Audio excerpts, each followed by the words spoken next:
चलिए बच्चों स्टार्ट करते हैं लेक्चर 6। लास्ट लेक्चर में हम लोगों ने इलेक्ट्रिक फील्ड के बारे में पढ़ा था। अभी इलेक्ट्रिक फील्ड कंटिन्यू करेंगे। इस लेक्चर में हम लोग इलेक्ट्रिक लाइंस ऑफ फोर्स के बारे में पढ़ेंगे। इलेक्ट्रिक लाइंस ऑफ फोर्स या इलेक्ट्रिक फील्ड लाइंस दोनों वर्ड यूज किया जाता है। Basically electric lines of force या इलेक्ट्रिक फील्ड लाइंस ये आपका एक हाइपोथेटिकल पॉइंट है। मतलब एक्चुअली ऐसा कोई फील्ड लाइंस एग्जिस्ट नहीं करता है नेचर में, हमने इसे बनाया हुआ है और ऑब्वियस सी बात है हमने बनाया है तो कुछ कन्वीनियंट के लिए बनाया है। तो electric field lines hypothetical lines है, मतलब एक्चुअली एग्जिस्ट नहीं करता है। और ये हम इलेक्ट्रिक फील्ड लाइंस हमारा डायरेक्शन ऑफ इलेक्ट्रिक फील्ड बताता है किसी भी पॉइंट पे। कैसे? सपोज कीजिए कि ये आपका इलेक्ट्रिक फील्ड लाइंस इस तरीके से है, कहीं पे आपने इलेक्ट्रिक फील्ड लाइन ड्रॉ किया है और ये इस तरीके से है। तो इलेक्ट्रिक फील्ड लाइन हमें जैसे इस पॉइंट पे आपसे पूछा गया कि पॉइंट ए पे डायरेक्शन ऑफ इलेक्ट्रिक फील्ड क्या होगा, तो आप यहां पे टेंजेंट ड्रॉ कर दीजिए। टेंजेंट आप समझते हो एक ऐसा लाइन जो पॉइंट को टच करते हुए निकले। ये टेंजेंट जो है वो इस पॉइंट पे यानी कि पॉइंट ए पे डायरेक्शन ऑफ इलेक्ट्रिक फील्ड बताएगा। अगर आपसे पॉइंट बी पे पूछा जाए तो पॉइंट बी पे आप टेंजेंट ड्रॉ कर दीजिए, ये पॉइंट बी पे इलेक्ट्रिक फील्ड का डायरेक्शन बताएगा, ये ए पे बताएगा। तो ये ए पे बताएगा, ये बी पे बताएगा, आगे कोई सी पे बताएगा। जिस पॉइंट पे आपको निकालना है उस पॉइंट पे आप एक टेंजेंट ड्रॉ कर दीजिए और वो टेंजेंट आपको डायरेक्शन ऑफ इलेक्ट्रिक फील्ड बताएगा। तो ये डेफिनेशन हो गया बेसिकली इसका। और अगर अभी हम लोग प्रॉपर्टीज भी डिस्कस करेंगे, प्रॉपर्टीज का भी पहला पॉइंट यही होगा कि electric field lines hypothetical line है जो किसी भी पॉइंट पे इलेक्ट्रिक फील्ड का क्या डायरेक्शन होता है वो बताता है। कैसे बताता है? उस पॉइंट पे आप टेंजेंट ड्रॉ कर दीजिए, जो टेंजेंट का डायरेक्शन होगा वो इलेक्ट्रिक फील्ड का डायरेक्शन होगा। तो चलिए आगे और थोड़ा सा इस पे डिस्कशन रखते हैं हम लोग। इसमें और डिस्कशन ये है इसका प्रॉपर्टीज क्या होगा। तो प्रॉपर्टी में पहला प्रॉपर्टी तो जो डेफिनेशन है वही हो गया। इसके अलावा इसके और कुछ प्रॉपर्टीज होते हैं, जैसे समझिएगा इलेक्ट्रिक फील्ड लाइन कभी भी इंटरसेक्ट नहीं करेगा। मान लेते ये दो इलेक्ट्रिक फील्ड लाइन हो गया, अगर आपने इसको इंटरसेक्ट करा दिया तो देखिए अभी अभी हमने डिस्कस किया कि इलेक्ट्रिक फील्ड लाइन जो है वो डायरेक्शन ऑफ इलेक्ट्रिक फील्ड बताता है ना। आप उस पॉइंट पर टेंजेंट ड्रॉ कर दीजिए और वो टेंजेंट जो है वो डायरेक्शन ऑफ इलेक्ट्रिक फील्ड बताता है। अब मान लेते ये दो फील्ड लाइन इंटरसेक्ट कर दिया तो इस पॉइंट पे दो डायरेक्शन हो गया, एक इधर की ओर और एक इधर की ओर, जो कि पॉसिबल नहीं है। इसलिए इलेक्ट्रिक फील्ड लाइन कभी भी इंटरसेक्ट नहीं कर सकता है। सो दो प्रॉपर्टी हमने समझ लिया। पहला प्रॉपर्टी तो डेफिनेशन खुद है कि इलेक्ट्रिक फील्ड लाइंस या electric lines of force hypothetical line है, मतलब एक्चुअल एग्जिस्ट नहीं करता है नेचर में। हमने इसे अपने कन्वीनियंट के लिए बनाया है, जो किसी भी पॉइंट पे डायरेक्शन ऑफ इलेक्ट्रिक फील्ड बताता है। दूसरा पॉइंट आपका, ये कभी भी इंटरसेक्ट नहीं कर सकता है। Electric field line, magnetic field line, gravitational field line, कोई भी फील्ड लाइन कभी भी इंटरसेक्ट नहीं कर सकते हैं, क्योंकि अगर वो इंटरसेक्ट करते हैं तो उस पॉइंट पे दो डायरेक्शन ऑफ इलेक्ट्रिक फील्ड होगा, जो कि पॉसिबल नहीं है। तीसरा पॉइंट, अगर फील्ड लाइंस क्लोज हैं, अगर फील्ड लाइंस क्लोज है तो उस पॉइंट पे इलेक्ट्रिक फील्ड की वैल्यू ज्यादा होगी, और अगर फील्ड लाइंस सेपरेशन ज्यादा है उनके बीच में तो उस पॉइंट पे फील्ड लाइंस का वैल्यू कम होगा। ठीक है, तो इलेक्ट्रिक फील्ड लाइंस में कितना डिस्टेंस है ये आपको बताता है value intensity of electric field, है ना। हमने इंटेंसिटी ऑफ इलेक्ट्रिक फील्ड समझा था, यानी कि स्ट्रेंथ ऑफ इलेक्ट्रिक फील्ड बताता है। अगर वो क्लोज है तो उस पॉइंट पे इलेक्ट्रिक फील्ड इंटेंसिटी यानी कि इलेक्ट्रिक फील्ड स्ट्रेंथ ज्यादा है, और अगर उनके बीच में सेपरेशन ज्यादा है तो इलेक्ट्रिक फील्ड स्ट्रेंथ उस पॉइंट पे कम है, और अगर थ्रू आउट सेपरेशन उनके बीच में बराबर है तो उस पॉइंट पे इलेक्ट्रिक फील्ड इंटेंसिटी आपका थ्रू आउट कांस्टेंट है, यानी uniform electric field. Like diagram से समझते हैं थोड़ा सा इसको।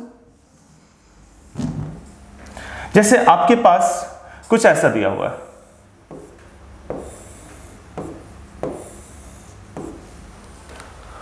कुछ इस तरीके से दिया हुआ है, तो इसका मतलब ये हुआ। ये अब देखिए ये इक्विडिस्टेंस फील्ड लाइंस है। अब अगर ये इक्विडिस्टेंस फील्ड लाइंस है, ये इक्विडिस्टेंस है, तो ये यूनिफॉर्म फील्ड बता रहा है, ये यूनिफॉर्म इलेक्ट्रिक फील्ड बता रहा है, यानी कांस्टेंट इलेक्ट्रिक फील्ड बता रहा है, यूनिफॉर्म इलेक्ट्रिक फील्ड बता रहा है। अगर यही आपका इलेक्ट्रिक फील्ड लाइन इक्विडिस्टेंस नहीं होकर, मान लेते हैं यहां पे क्लोजर है, यहां पे क्लोज है, और थोड़ा आगे जाओ तो सेपरेशन इनमें बढ़ गया, इस तरीके से कुछ हो गया, इस तरीके से कुछ हो गया, और आगे जाओ तो ये सेपरेशन कुछ ऐसे है। तो अब ये देखिए, अगर इसमें मैं 3 पॉइंट चूज करता हूं, यहां पे लेता हूं पॉइंट ए, यहां पे लेता हूं पॉइंट बी, यहां पे लेता हूं पॉइंट सी, तो आप देख सकते हो पॉइंट बी में सेपरेशन सबसे ज्यादा है और पॉइंट ए में सबसे ज्यादा फील्ड लाइंस क्लोज है। और मैंने बताया जब फील्ड लाइन सबसे ज्यादा क्लोज होंगे तो इलेक्ट्रिक फील्ड स्ट्रेंथ उस पॉइंट पे सबसे ज्यादा होगा, मतलब इलेक्ट्रिक फील्ड स्ट्रेंथ ए पे सबसे ज्यादा है, ठीक है, और बी पे सबसे कम है, और सी पे मिडिल है EC, और ये आपका EB। तो ये कुछ इस तरीके से इलेक्ट्रिक फील्ड को आप बता सकते हो। ये रहा इलेक्ट्रिक फील्ड लाइंस की कुछ प्रॉपर्टीज। सो एक बार हम प्रॉपर्टीज को और डिटेल में देख लेते हैं और आप इसे नोट कर लीजिएगा प्रॉपर्टीज को।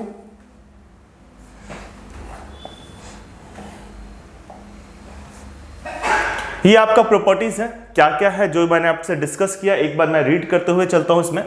पहला प्रॉपर्टी जो हमने बात किया कि इलेक्ट्रिक फील्ड लाइंस क्या होता है, तो electric field line hypothetical line है जिस पे अगर हम टेंजेंट ड्रॉ करते हैं तो direction of electric field at A given point देता है। दूसरा पॉइंट ये कभी भी इंटरसेक्ट नहीं करता है, क्योंकि अगर ये इंटरसेक्ट करता है तो उस पॉइंट पे यानी कि पॉइंट ऑफ इंटरसेक्शन पे दो डायरेक्शन ऑफ इलेक्ट्रिक फील्ड होंगे जो कि पॉसिबल नहीं होंगे। और ऑब्वियस सी बात है इलेक्ट्रिक फील्ड लाइंस अगर डायरेक्शन ऑफ इलेक्ट्रिक फील्ड बताता है और इलेक्ट्रिक फील्ड का डायरेक्शन हम लोग ऑलरेडी लास्ट लेक्चर में पढ़ लिए हैं, electric field away from the positive charge होता है and towards the negative charge होता है, तो इलेक्ट्रिक फील्ड लाइंस भी away from the positive charge आएगा and towards the negative charge आएगा। ये थर्ड प्रॉपर्टी हो गया। फोर्थ प्रॉपर्टी कंटिन्यूअस आउटसाइड होता है और ब्रेक नहीं करता है। देखिए इलेक्ट्रिक फील्ड लाइंस कभी भी जब भी मैंने बनाया कंटिन्यूअस बनाया, ऐसा नहीं होगा कि ये चलेगा ये ब्रेक होगा, ये चलेगा ये ब्रेक होगा, ऐसा नहीं पॉसिबल है। इसका मतलब देखिए इलेक्ट्रिक फील्ड लाइंस एक रीजन में होता है, जिस रीजन में इलेक्ट्रिक फील्ड लाइन है वो उस रीजन में इलेक्ट्रिक फील्ड है, मतलब इलेक्ट्रिक फील्ड है उस रीजन में इलेक्ट्रिक फील्ड लाइंस होगा। अब ऐसा नहीं कि एक जगह पर इलेक्ट्रिक फील्ड है फिर नहीं है फिर है फिर नहीं, ऐसा नहीं हो सकता है। एक रीजन होता है जिस रीजन में इलेक्ट्रिक फील्ड काम करता है, जैसे जब से हमने इलेक्ट्रिक फील्ड हम लोग डिस्कस करते हैं वो सारी बात किया है, तो उस रीजन में इलेक्ट्रिक फील्ड लाइंस एग्जिस्ट करेंगे, वो बीच बीच में ब्रेक नहीं करेंगे, क्योंकि ब्रेक करने का मतलब होता है कि पहले इलेक्ट्रिक फील्ड है फिर नहीं है फिर है फिर नहीं है, ऐसा पॉसिबल नहीं है। So electric field lines are continuous, but ध्यान रखिएगा electric field lines are continuous but not close.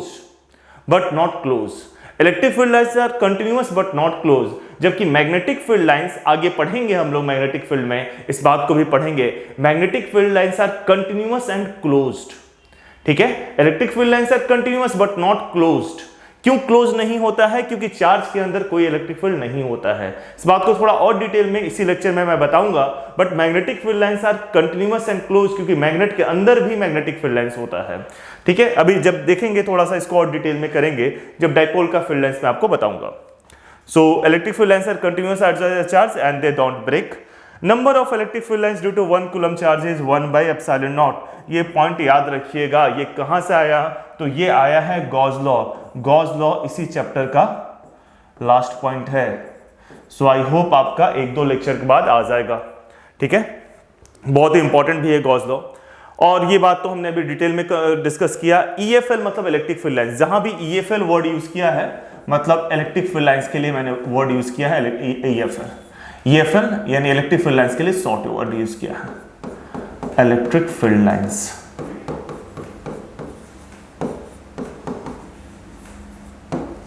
ठीक है। अगर इलेक्ट्रिक फील्ड लाइंस क्लोजर है तो strength of electric field higher होगा, अगर सेपरेशन में ज्यादा है तो इलेक्ट्रिक फील्ड का स्ट्रेंथ लोअर होगा। ये बात हमने देख लिया विद एग्जांपल। चलिए आगे कुछ इलेक्ट्रिक फील्ड लाइंस हम बनाते हैं। सो आपको पॉजिटिव चार्ज के लिए बनाना है, नेगेटिव चार्ज के लिए बनाना है, डाइपोल के लिए बनाना है, और दो positive charge separated by distance d। सो सबसे पहले हम बनाते हैं एक पॉजिटिव चार्ज के लिए। सो हमने एक पॉजिटिव चार्ज ले लिया +q, इसकी वजह से इलेक्ट्रिक फील्ड लाइंस हमें बनाना है। अब अभी हमने पढ़ा कि electric field lines is away from the positive charge, तो +q से अवे होगा मतलब इधर की ओर होगा।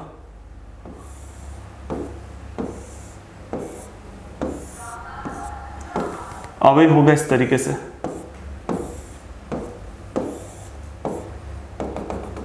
ये इस रीजन तक है इसलिए मैंने डॉटेड कर दिया जहां तक है, तो इस तरीके से बना सकते हो। और ये जो डॉटेड किया वो करना जरूरी नहीं है, तो आप छोड़ भी सकते हो, बना भी सकते हो। नेगेटिव चार्ज के लिए बनाना है तो कुछ ऐसा ही बनेगा। नेगेटिव चार्ज के लिए भी बस एरो का डायरेक्शन जो है वो चेंज हो जाएगा, क्योंकि नेगेटिव चार्ज के लिए इलेक्ट्रिक फील्ड लाइंस जो होता है वो टुवर्ड्स होता है। Electric field lines direction of electric field बताता है, और away from the positive charge होता है, टुवर्ड्स द नेगेटिव चार्ज होता है, मतलब ये इस तरीके से टुवर्ड्स इसके तरफ। बस एरो का नेचर चेंज हो जाएगा, बाकी सब चीजें सेम रहेगा, बाकी पूरी कहानी सेम रहेगी। ये नेगेटिव चार्ज के लिए हो गया। सो इलेक्ट्रिक फील्ड लाइंस हमने पॉजिटिव चार्ज के लिए बना लिया और नेगेटिव चार्ज के लिए बना लिया। अब आगे बढ़ते हैं, अगला है हमारा डाइपोल के लिए बनाना है। आप इसे बना लीजिए, ये ए पार्ट का आंसर हो गया और ये बी पार्ट का आंसर हो गया। इसमें भी आप डॉटेड डॉटेड करके एक सर्कल जो है बना सकते हो।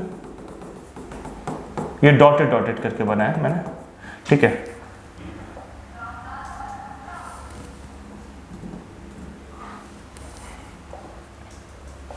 ठीक है, तो ऐसा आप बना सकते हो। ये पॉजिटिव चार्ज के लिए, ये नेगेटिव चार्ज के लिए, ए और बी हो गया हमारा। अब इसके बाद हम डाइपोल के लिए बनाएंगे। आप इसे पॉज करके लिख सकते हैं, मैं इसे इरेज कर रहा हूं।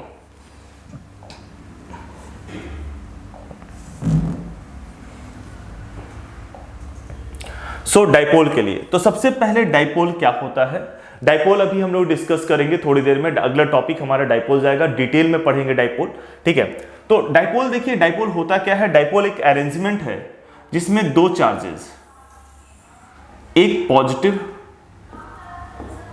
और एक नेगेटिव, एक प्लस क्यू और एक माइनस क्यू, एक प्लस क्यू और एक माइनस क्यू, दो चार्जेस जिसका मैग्नीट्यूड सेम है, दोनों क्यू और क्यू है, मैग्नीट्यूड सेम है बट नेचर अपोजिट है, एक प्लस है और दूसरा माइनस है। ये स्मॉल डिस्टेंस 2a से सेपरेटेड होते हैं। 2a कह लीजिए, d कह लीजिए, कुछ भी कह लीजिए, ये स्मॉल डिस्टेंस 2a से सेपरेटेड होते हैं। इस अरेंजमेंट को हम डाइपोल कहते हैं। बट हमें 2a वगैरह लिखने की जरूरत नहीं है, तो मैं इसे इरेज कर देता हूं, सिर्फ डाइपोल बनाऊंगा। प्लस क्यू और माइनस क्यू, और इसकी वजह से हमें इलेक्ट्रिक फील्ड लाइंस बनाना है, जो कि रेड से मैं बना रहा हूं।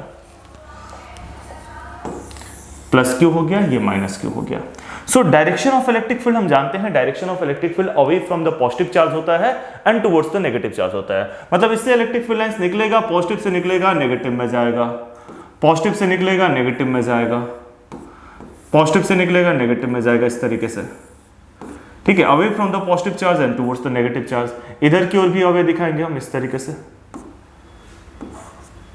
Away from the positive charge, ठीक है, और नेगेटिव चार्ज में इस तरीके से जाएगा।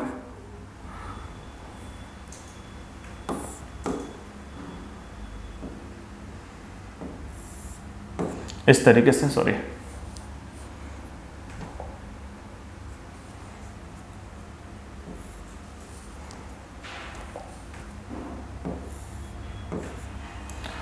सो ये हो गया आपका away from the positive charge and towards the negative charge. आप चाहो तो इसमें जो एरोज रखे हो ये इस तरीके से रख सकते हो,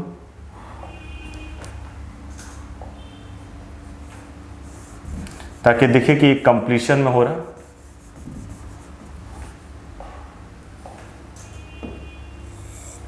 मतलब देखिए कि हाँ ये कंप्लीट होगा जाकर इधर, इस तरीके से चाहो तो रख सकते हो। तो ये आपका electric field lines due to a dipole हो गया।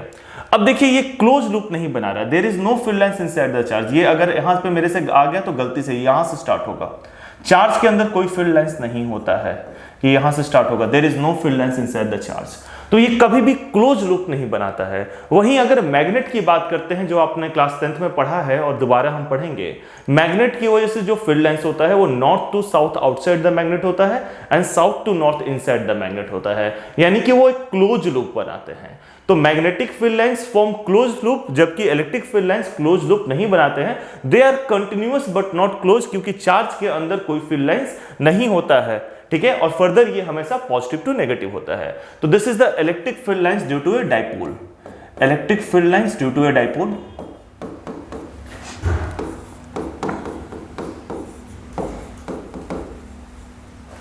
Due to a dipole. ये डाइपोल की वजह से एक इलेक्ट्रिक फील्ड लाइंस हो गया, ठीक है। आप इसे नोट डाउन कर सकते हो पॉज करके। अगला हम बात करते हैं electric field lines due to two positive charge. ये था आपका अगला। So electric field lines due to two positive charge हम बात करते हैं। तो दो पॉजिटिव चार्ज रहते हैं, आप सेम मैग्नीट्यूड के ले सकते हैं, डिफरेंट मैग्नीट्यूड के ले सकते हैं। हम डिफरेंट मैग्नीट्यूड के लेते हैं। To positive charge, plus Q1 और प्लस Q2। इनके बीच में सेपरेशन हम मान लेते हैं कि D है। इनके बीच में सेपरेशन D है, तो इसका कहीं ना कहीं नल पॉइंट होगा। आई होप नल पॉइंट आपको याद होगा। नल पॉइंट वो पॉइंट होता है जहां पे नेट फील्ड इंटेंसिटी 0 होता है, ठीक है। वो पॉइंट जहां पे नेट फील्ड इंटेंसिटी 0 होता है, that point is called null point. मान लेते हैं this P is null point. तो आपने जब नल पॉइंट फाइंड आउट कर लिया तो वहां से आप एक सीधा डॉटेड लाइन ड्रॉ कर दो जो नल पॉइंट है वहां से। ये डॉटेड लाइन आपको एक नल पॉइंट से ड्रॉ कर देना है, ठीक है। आपने नल पॉइंट निकाल लिया। नल पॉइंट निकालने के बाद नल पॉइंट से एक डॉटेड लाइन ड्रॉ कर देना है। P is the null point.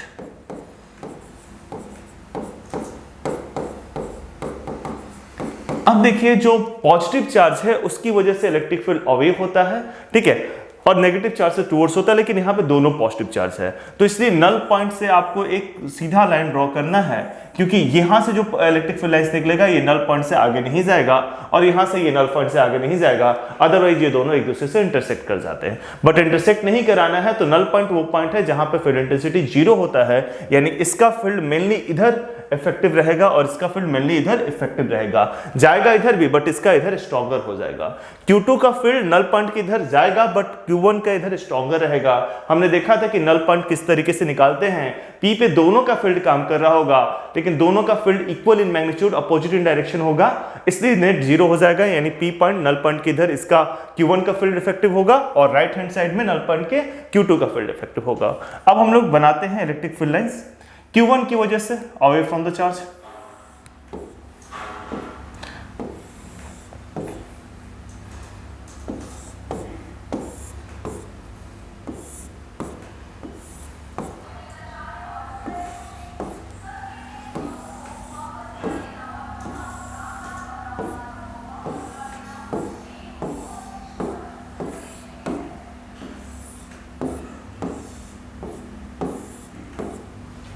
ठीक है, सो ये आपका डायग्राम हो गया, ठीक है।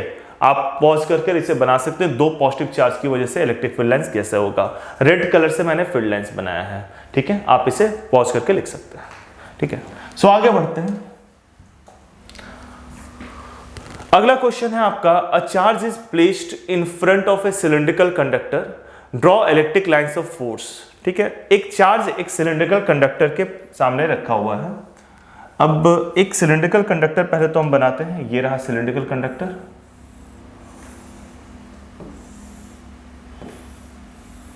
और इसके सामने एक पॉजिटिव चार्ज रख देते हैं। कुछ नहीं बोला है तो पॉजिटिव चार्ज रख देते हैं। अब देखिए, आपको पता होना चाहिए कंडक्टर के अंदर कोई भी इलेक्ट्रिक फील्ड नहीं होता है। ये बात हम डिस्कस भी करेंगे क्यों नहीं होता है, बट कंडक्टर के अंदर कोई भी इलेक्ट्रिक फील्ड नहीं होता है। तो जब आप इलेक्ट्रिक फील्ड लाइंस बनाओगे, देखिए दो बातें आपको यहाँ पे क्लियर होना चाहिए। फर्स्ट थिंग, किसी भी कंडक्टर के अंदर कोई इलेक्ट्रिक फील्ड नहीं होता है, एंड सेकंड थिंग, जो इलेक्ट्रिक फील्ड लाइंस है वो कंडक्टर पे परपेंडिकुलर होता है। ये दोनों का रीजन हम लोग डिस्कस करेंगे, आगे आएगा। बट फिलहाल आपको ये बात याद रखना होगा कि कंडक्टर के अंदर कोई भी इलेक्ट्रिक फील्ड नहीं, लाइंस नहीं होता है, ठीक है। और इलेक्ट्रिक फील्ड लाइंस कंडक्टर पे हमेशा परपेंडिकुलर होते हैं। तो इसका डायग्राम जब आप बनाओगे तो कुछ ऐसे बनेगा।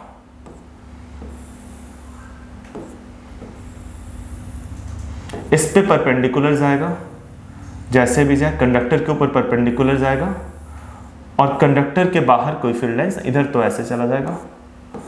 कंडक्टर के अंदर कोई फील्ड लाइंस नहीं होता और ये जाना होगा तो इसके बाहर ऐसे चला जाएगा परपेंडिकुलरली।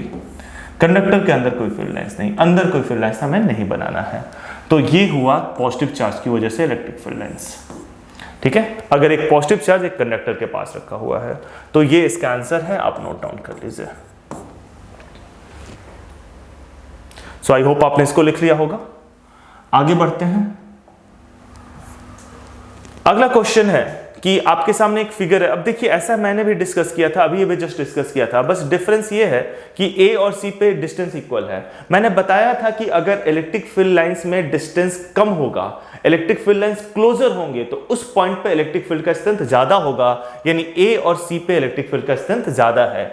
वहीं बी पे इलेक्ट्रिक फील्ड का स्ट्रेंथ जो है वो कम है, क्योंकि बी पे इलेक्ट्रिक फील्ड लाइंस का सेपरेशन ज्यादा है। तो यहां पे हम लिखेंगे, since electric field lines are equidistant at A and C, since electric field lines, short में मैं EFL लिख दे रहा हूं, electric field lines are आप एग्जाम में EFL नहीं लिखेगा, कंप्लीट इलेक्ट्रिक फील्ड लाइंस लिखेगा। Since EFL are equidistance, कहां पे इक्वी डिस्टेंस है? A एंड C पे, equidistant at A and C, A and C पे इक्वी डिस्टेंस है, so EA is equal to EC, EA और EC बराबर होगा। So EA is equal to EC and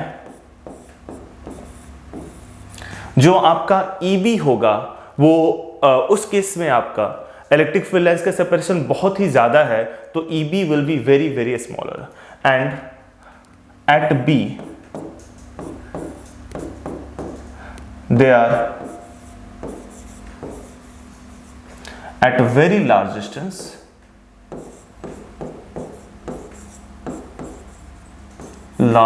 they मतलब electric field lines are at very large distance, so EB is least, so EB is smaller.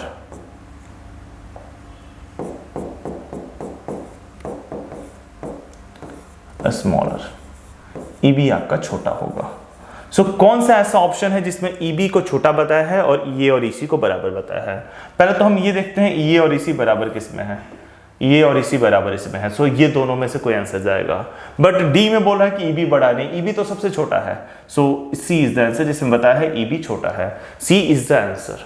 Clear है? I hope आप इसको note down कर रहे होंगे साथ ही साथ, ठीक है? पॉज करके नोट कर लीजिएगा। आई होप आपको समझ में आ गया होगा। सो आगे बढ़ते हैं, एक और क्वेश्चन देखते हैं इस पे। ये हमारा लास्ट क्वेश्चन है। पूछा है कि इसमें 4 तरह की इलेक्ट्रिक फील्ड लाइंस दिखाए हैं, 1 2 3 4, कौन सा सही है? तो देखिए, ये जो स्फीयर है, स्फीयर इज ए कंडक्टर। जब तक कुछ नहीं मेंशन होगा, स्फीयर इज ए कंडक्टर, और हमें पता है कि कंडक्टर के अंदर कोई फील्ड लाइंस नहीं होता है। स्फीयर इज ए कंडक्टर, तो कंडक्टर के अंदर कोई फील्ड लाइंस नहीं होता है, यानी 2 and 3 आर रॉन्ग, ठीक है? Since no field lines inside a conductor, no field lines are inside a conductor,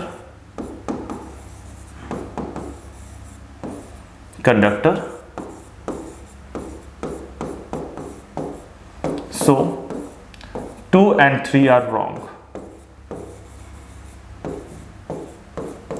2 और 3 wrong है, ठीक है? लेकिन 1 आपका सही, 1 सही हो सकता है, 4 सही हो सकता है। बट अगेन जो 1 है वो 1 कितने का एंगल बना रहा है? सम एक्यूट एंगल बना रहा है। और आपको पता है कि इलेक्ट्रिक फील्ड लाइंस जब किसी कंडक्टर पे होते हैं वो हमेशा परपेंडिकुलर होते हैं। 4 में जो एंगल है वो 90 डिग्री का है, 4 में जो एंगल है वो 90 डिग्री का है, तो 4 is the correct answer. And since EFL मतलब कि electric field lines are always perpendicular,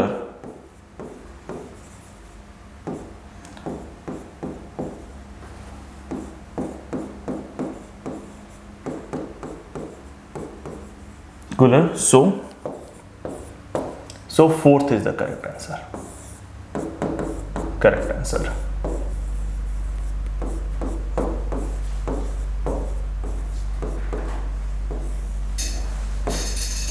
ठीक है, आप इसे नोट डाउन कर सकते हो। सो अभी तक हम लोग बच्चों इलेक्ट्रिक फील्ड लाइंस देखा, इलेक्ट्रिक फील्ड लाइंस क्या होता है, इलेक्ट्रिक फील्ड के बाद इलेक्ट्रिक फील्ड लाइंस देखा इस लेक्चर में, ठीक है? सो इस लेक्चर में एक नया टॉपिक स्टार्ट करते हैं, इलेक्ट्रिक डाइपोल। अब डाइपोल थोड़ा बड़ा टॉपिक है, डाइपोल को हम लोग यहाँ पे कुछ देखेंगे और आगे भी थोड़ा देखेंगे, अगले लेक्चर में, लेक्चर 7 में भी कुछ चीजें इलेक्ट्रिक डाइपोल के बारे में पढ़ेंगे। सबसे पहले इलेक्ट्रिक डाइपोल होता क्या है? अगर हम इलेक्ट्रिक डाइपोल की डेफिनेशन की बात करें, बेसिकली है क्या इलेक्ट्रिक डाइपोल? तो इलेक्ट्रिक डाइपोल एक सिस्टम है, एक अरेंजमेंट है, एक ऐसा अरेंजमेंट है जिस अरेंजमेंट में 2 चार्जेस, एक पॉजिटिव और एक नेगेटिव, एक प्लस क्यू और एक minus Q, small distance 2a से सेपरेटेड होते हैं। 2 चार्जेस, एक प्लस क्यू और एक minus Q, small distance 2a से सेपरेटेड होते हैं। ध्यान दीजिएगा, दोनों चार्जेस का मैग्नीट्यूड सेम होना चाहिए, मतलब प्लस Q1 तो माइनस Q1, प्लस Q2 तो माइनस Q2, और नेचर अपोजिट होना चाहिए, एक पॉजिटिव और एक नेगेटिव होगा। तो डाइपोल बेसिकली एक अरेंजमेंट है जिस अरेंजमेंट में 2 चार्जेस, दोनों का मैग्नीट्यूड सेम, नेचर अपोजिट, एक स्मॉल डिस्टेंस 2a से सेपरेट होते हैं। डाइपोल को हम लोग मेजर करते हैं डाइपोल मोमेंट से। So dipole is an arrangement and this arrangement is measured by a physical quantity known as dipole moment. Dipole moment क्या होता है, डाइपोल मोमेंट कैसे डिफाइन करते हैं? डाइपोल मोमेंट हम डिफाइन करते हैं charge into distance. So this is dipole, ये आपका एक डाइपोल का अरेंजमेंट हो गया, ये पॉजिटिव चार्ज, ये नेगेटिव चार्ज, ये डाइपोल का एक अरेंजमेंट हो गया आपका, ये डाइपोल है, ठीक है। इस डाइपोल में ये पॉजिटिव है, ये नेगेटिव है, दिखाया हुआ है। इस डाइपोल को हम लोग मेजर करते हैं एक physical quantity that is known as dipole moment, जो कि यहां पे दिखाया हुआ है। दिस इज डाइपोल मोमेंट, यहां पे एक छोटा सा हेडिंग रहेगा, डाइपोल मोमेंट, डाइपोल मोमेंट, ठीक है। सो डाइपोल मोमेंट को का मैग्नीट्यूड जो है वो चार्ज इनटू डिस्टेंस होता है, मतलब Q इंटू 2a होता है। पॉजिटिव या नेगेटिव दोनों का मैग्नीट्यूड तो सेम ही है, तो charge into distance Q into 2a होता है। और डाइपोल मोमेंट एक वेक्टर क्वांटिटी है, ध्यान रखिएगा, dipole moment is a vector quantity. और अगर ये वेक्टर क्वांटिटी है तो इसका कोई ना कोई डायरेक्शन भी होता है। तो डाइपोल मोमेंट का डायरेक्शन होता है negative to positive, dipole moment का डायरेक्शन होता है नेगेटिव टू पॉजिटिव। आप इस चीज को ऐसे याद रख सकते हो, आपने इलेक्ट्रिक फील्ड का डायरेक्शन याद रखा पॉजिटिव टू नेगेटिव, तो उसका उल्टा डायरेक्शन डाइपोल मोमेंट का होता है। बट अगेन इसमें ऐसा कुछ लेना देना नहीं है कि डाइपोल मोमेंट का डायरेक्शन उल्टा हो जाता है, कोई रिलेशन नहीं है, ठीक है। बस याद करने के लिए मैंने आपको एक तरीका बता दिया, आप इलेक्ट्रिक फील्ड का याद रखिए पॉजिटिव टू नेगेटिव, तो डाइपोल मोमेंट का उसका उल्टा नेगेटिव टू पॉजिटिव हो जाता है। अल्टीमेटली आपको याद रखना है direction of dipole moment is from negative charge towards positive charge. चलिए, ये बेसिक इंट्रोडक्शन हो गया, डाइपोल मोमेंट क्या होता है, डेफिनेशन, और उसका मैग्नीट्यूड कैसे मेजर करते हैं, ठीक है, एंड डायरेक्शन क्या होता है। आप इसे नोट डाउन कर लीजिए, पॉज करके हम आगे बढ़ते हैं। एक क्वेश्चन देखते हैं डाइपोल मोमेंट पे। क्वेश्चन है आपका कि एक क्वेश्चन है, calculate dipole moment of the system, question number 19।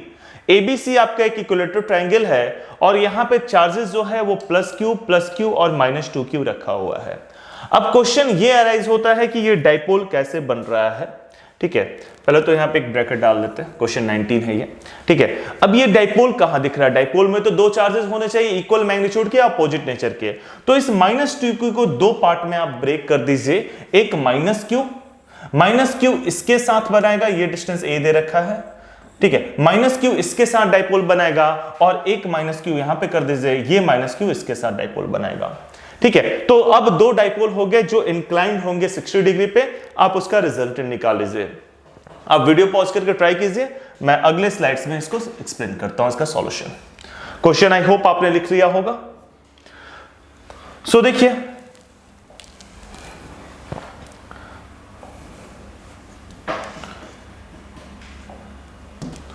हमारे पास जो ट्रायंगल था, उस ट्रायंगल में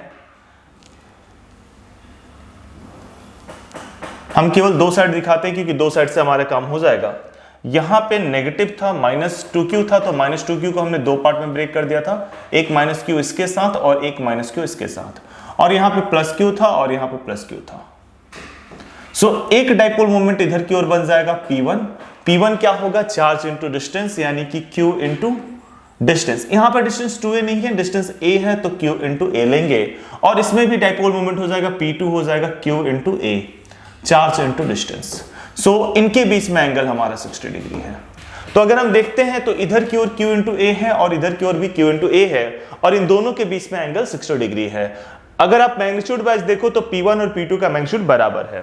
अगर हमें इसका रिजल्टेंट निकालना हो, मतलब कि नेट डाइपोल मोमेंट निकालना हो, P नेट, तो P नेट होगा आपका √P1 square plus P2 square plus 2P1 P2 cos theta, और ये इक्विलेटरल ट्रायंगल है तो थीटा हमारा 60 डिग्री होगा, यानी कि cos 60 डिग्री। अब देखिए, P1 भी आपका QA है, P2 भी QA है, तो मैं इसको ऐसे लिख सकता हूं, P1 P2 दोनों QA है, दोनों P के बराबर है। तो नेट डाइपोल मोमेंट होगा इस सिस्टम का P square plus P square plus 2P square cos 60। cos 60 का वैल्यू आप जानते होंगे, cos 60 1/2 होता है, तो ये हो जाएगा आपका P square plus P square plus 2P square into 1/2। 1/2, 2 से 2 कैंसिल आउट हो जाएगा और ये आ जाएगा आपका √3p², यानी कि √3p। ठीक है, और वैसे आपको पता होगा 60 डिग्री पे रिजल्टेंट √3p के बराबर होता है। √3f हमने पहले देखा था। तो √3p यानी कि नेट डाइपोल मोमेंट हो जाएगा, p नेट हो जाएगा आपका √3 और p का वैल्यू हमारा था qa। सो ये क्वेश्चन हो गया। आई होप आपको समझ में आ गया होगा, आप इसे नोट डाउन कर लीजिए। सो आगे बढ़ते हैं। देखिए डाइपोल मैंने बोला कि आपका एक बड़ा टॉपिक है, इसमें आपको कुछ क्वेश्चंस पढ़ने होंगे। डेरिवेशन से 3-4 डेरिवेशन आपका electric field due to a dipole on equatorial line, on axial line, due to a short dipole है, टॉर्क पढ़ना है, पोटेंशियल एनर्जी पढ़ना है। तो काफी 4-5 तो हमारा डेरिवेशन ही हो जाता है एंड देन फिर उस पर कुछ न्यूमेरिकल। तो अगला पूरा लेक्चर इस पे कवर हो जाएगा। अभी फिलहाल हम लोग electric field due to a dipole on axial line और इक्वेटोरियल लाइन करते हैं। सबसे पहले समझते हैं एक्सियल लाइन क्या होता है, इक्वेटोरियल लाइन क्या होता है। तो ये समझने के लिए हमारे पास एक डाइपोल है, वो डाइपोल हम देखते हैं। ये डाइपोल हो गया हमारे पास, स्ट्रेट लाइन ले लिया, ये डाइपोल। सो ये -q और ये +q। एक्सियल लाइन का मतलब डाइपोल को जब आप एक्सटेंड करते हो, डाइपोल के एक्सिस पे जो लाइन हुआ, मतलब जो एक्सटेंड करने के बाद जो आएगा दैट इज द एक्सिस, वो आपका एक्सियल लाइन हो गया। इक्वेटोरियल लाइन का मतलब डाइपोल पे जो परपेंडिकुलर होगा that is called equatorial line. फिलहाल तो हम एक्सियल लाइन की बात कर रहे हैं, तो समझिएगा, मान लेते हैं कि यहां पे मैं एक पॉइंट P, ये डायग्राम नहीं बनाइएगा, ठीक है, डायग्राम हम बाद में बनाएंगे।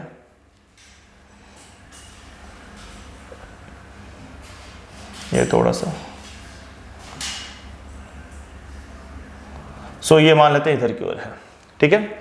अब ये अगर आपका इधर की ओर है, इस पे पॉइंट लेते हैं हम एक P, पॉइंट P ले लिया, जो कि पॉइंट P यहां से एक्स डिस्टेंस बोला गया, डाइपोल से एक्स डिस्टेंस। समझिएगा हमें क्या लेना था, हमें लेना है एक डाइपोल। तो एक डाइपोल ले लिया। डाइपोल में क्या होता है, 2 चार्जेस होता है, +q और -q, ठीक है। इनके बीच में सेपरेशन 2a ले लिया। तो एक डाइपोल ले लिया जिनके बीच में सेपरेशन 2 है। Consider a dipole of charge +q and -q and the separation between them is 2a, ठीक है। एक पॉइंट P लेते हैं, इस पॉइंट P पे आपका P पॉइंट जो है वो x डिस्टेंस पे है डाइपोल से। अब डाइपोल से x डिस्टेंस बोला गया है, यानी पॉजिटिव चार्ज से x डिस्टेंस या नेगेटिव चार्ज से x डिस्टेंस। एक बार थोड़ा बैठ के सोचिएगा, ना पॉजिटिव चार्ज से x डिस्टेंस ना नेगेटिव चार्ज से, डाइपोल से x डिस्टेंस का मतलब हुआ डाइपोल के सेंटर से x डिस्टेंस। इसीलिए ये जो है लेंथ 2a लिया जाता है, ताकि हाफ जो है वो a हो जाएगा, यानी यहां से इसका डिस्टेंस x - a होगा और इससे x + a होगा। खैर ये डायग्राम अभी आपको बनाना नहीं है, ठीक है। तो पॉजिटिव चार्ज की वजह से भी इलेक्ट्रिक फील्ड आएगा, मान लेते हैं E1 होगा, और नेगेटिव चार्ज से भी इलेक्ट्रिक फील्ड आएगा, मान लेते हैं E2 होगा। सो ये डायग्राम बस एजम्पशन में हमें क्या क्या लेना है उसके लिए मैंने बनाया है। तो क्या लेना है हमें, consider a dipole of charge +q and -q separated by a distance 2a, let p be a point at a distance x from the dipole, ठीक है। पॉइंट P हमारा डाइपोल से x डिस्टेंस पे है, ठीक है। Let E1 be the electric field due to positive charge, जो कि मैंने लिया है, and E2 be the electric field due to negative charge. तो जो भी चीज आप डायग्राम में लेते हो, मैक्सिमम एजम्पशन यानी कंसीडर वगैरह वाला पार्ट वही जाता है। जब भी कोई डेरिवेशन लिखेंगे तो डेरिवेशन में 3 चीजें हमें लिखनी होती है। एक तो उसका थ्योरी मोस्टली आपको डायग्राम को एक्सप्लेन करना होता है, second diagram, and then mathematical part, that is the main part, ठीक है। सो अब आते हैं, ये डायग्राम आपको नहीं बनाना है, डायग्राम मैं इरेज कर दे रहा हूं, आप कंसीडर वगैरह लिख लीजिए, बाकी हम नेक्स्ट स्लाइड में मूव करते हैं। बाकी देखते हैं इसमें। सबसे पहले हम डायग्राम बनाएंगे, अगेन डाइपोल का एक बड़ा सा डायग्राम बनाते हैं।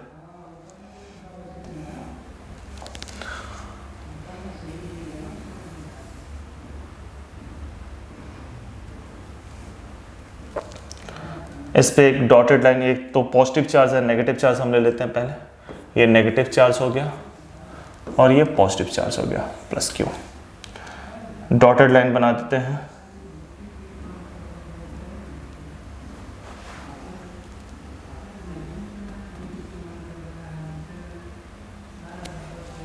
आई होप ये लाइन स्ट्रेट होगा।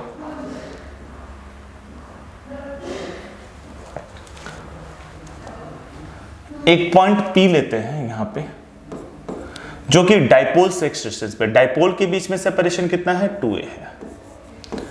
एक पॉइंट P लेते हैं जो कि डाइपोल से एक्स डिस्टेंस पे है, मतलब कि डाइपोल के सेंटर से एक्स डिस्टेंस पे है। अब देखिए इसमें हमारा पॉजिटिव चार्ज की वजह से जो इलेक्ट्रिक फील्ड है उसे हम E1 लेते हैं,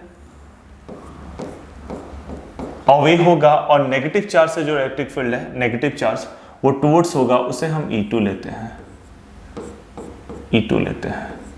अगर हम डिस्टेंस देखते हैं तो पॉजिटिव चार्ज से डिस्टेंस कितना होगा, ये पूरा डिस्टेंस 2a है यानी आधा a होगा, ये पूरा यहां तक x है यानी ये डिस्टेंस हमारा x माइनस a होगा, यानी पॉजिटिव चार्ज से डिस्टेंस हमारा x माइनस a होगा, और ये पूरा 2a है तो ये आधा a होगा, ठीक है, यहां तक x है यानी यहां से डिस्टेंस नेगेटिव चार्ज से जो डिस्टेंस होगा वो होगा x प्लस a। सो ये डायग्राम आपको बनाना है, ठीक है। E1 is electric field due to positive charge, E2 is electric field due to negative charge. अगर हम वैल्यूज देखते हैं E1 का क्या होगा एंड E2 का क्या होगा, so E1 is equal to E1 electric field का फॉर्मूला होता है KQ बाई आर स्क्वायर, तो पॉजिटिव चार्ज से जो डिस्टेंस है वो x माइनस a है, यानी E1 होगा हमारा KQ by x minus a का whole square, KQ by x minus a का होल स्क्वायर। अगर हम नेगेटिव चार्ज से देखते हैं तो नेगेटिव चार्ज से डिस्टेंस x प्लस a है, ठीक है। अच्छा, ये किधर की ओर होगा, अगर मैं इसे पॉइंट बोलता हूं a, इसे बोलता हूं b, इसे बोलता हूं o, तो ये अवे होगा यानी कि टुवर्ड्स BP, टुवर्ड्स BP, ठीक है। और अगर हम नेगेटिव चार्ज की वजह से देखते हैं इलेक्ट्रिक फील्ड E2, ठीक है, this is the electric field, E1 is the electric field due to positive charge due to plus Q, and this is T, ठीक है, and electric field due to the negative charge due to minus Q, due to minus Q। तो minus Q की वजह से क्या है, E2 है। E2 क्या होगा आपका KQ बाई सेपरेशन कितना है, डिस्टेंस कितना है, यहां से यहां तक x प्लस a है, यानी कि x प्लस a का होल स्क्वायर, ठीक है। ये किधर की ओर काम करेगा, टुवर्ड्स PA,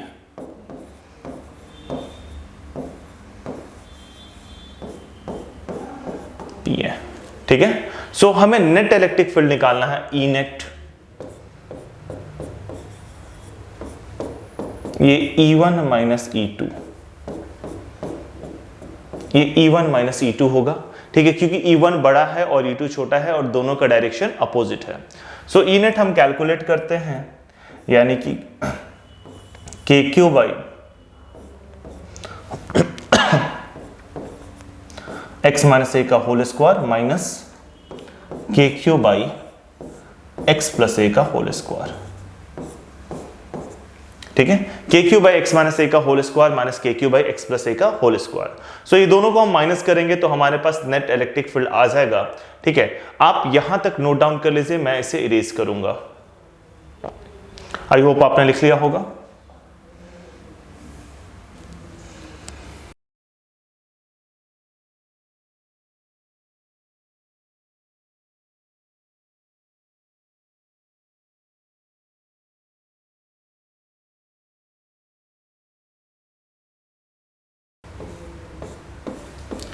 हमने क्या लिख लिया था, हमने लिखा था E net is equal to KQ by x minus a का whole square minus KQ by x plus a का होल स्क्वायर। तो E नेट क्या हो जाएगा, KQ हमने कॉमन लिया, 1 बाई एक्स माइनस a का होल स्क्वायर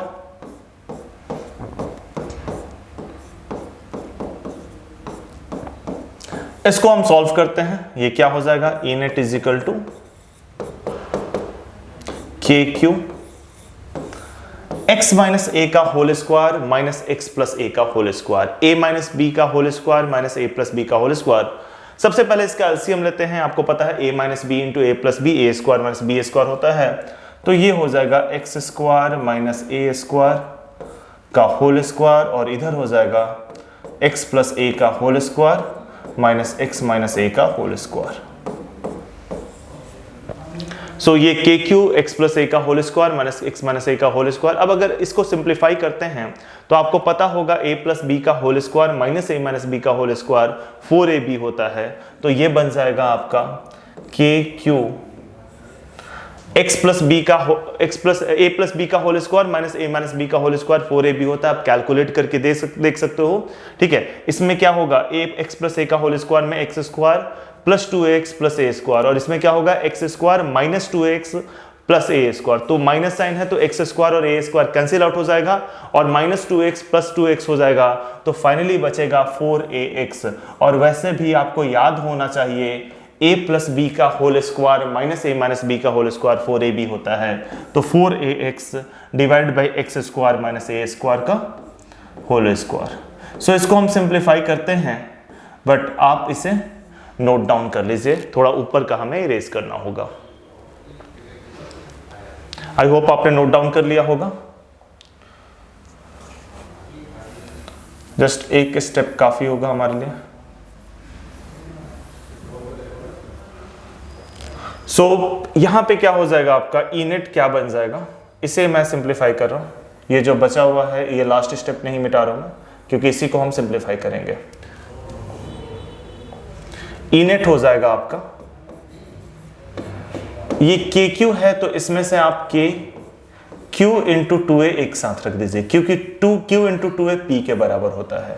बचा कितना, ये 4ax था, आपने इसमें 2a ले लिया तो बचा कितना 2x बचा, एंड नीचे आपका है x square minus a square का होल स्क्वायर। अब मैं इसे इरेज कर देता हूं।